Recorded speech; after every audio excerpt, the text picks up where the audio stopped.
My wife admitted something on her deathbed. Now, I'm glad she died. I'm in angst. That's the only way I know how to describe it. Everything just feels so surreal right now.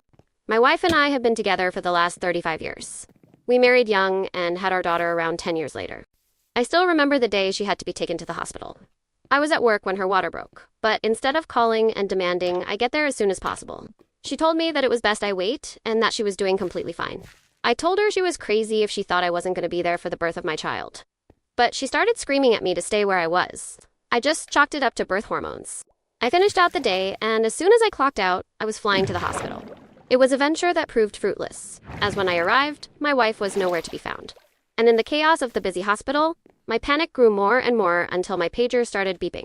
It was my wife's number, and in a confused hurry, I found the nearest phone to take her call. She was already home, asking me where I had been. After a little back and forth about the sheer audacity of that statement, I got in my car and drove home as quickly as I could. When I got there, I found her curled up in her chair in the living room, cradling our baby and looking both exhausted and completely drained. Under normal circumstances, this should have been one of the happiest moments of my life. But really, all I felt was confusion.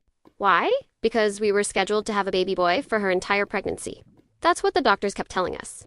Her explanation was that there had been some kind of mistake with the paperwork. Pretty expensive mistake, I guess, because we had spent hundreds on clothes and toys for a boy.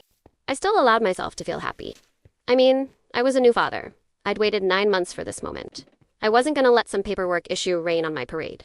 Besides, her mom seemed in no mood to argue. I spent the entire first night back home curled up in bed with my wife and our baby girl. I soothed them to sleep in each other's arms. I rubbed my wife's back. I held the baby when she cried. It was the start of our new life.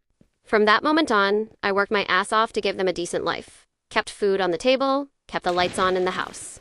I'd even save up every month for big gifts like jewelry and swing sets. Watching my daughter grow up was one of the most magical experiences of my life. Watching her go from her first steps to her first day of school, seeing her grow into a blossoming young woman, and eventually walking across the stage for her high school graduation. It was weird, though. Nobody ever said we looked alike. Nobody ever said she and her mom even looked alike. And, if I'm being honest, I thought the same thing, but it didn't change how I loved her. But, unfortunately, every fairy tale must come to an end, and ours ended with her mom being diagnosed with cancer. Those were some of the most difficult years of my life. Watching the woman I love lose her appetite, lose her hair, lose her life. It broke something within me. I was by her side every day, right there with my daughter. However, on the day we lost her, my daughter had been in class at the state university 100 miles away, and I was all alone watching the world crumble before my very eyes. In those last moments, she looked at me with the same love she had back when we first met. Only this time, it was more reminiscent, more sad. Like she was realizing that everything was coming to an end. And that's when her face changed. Her smile faded. Her forehead creased. She started sobbing. The words she spoke next are what have sent me over the edge.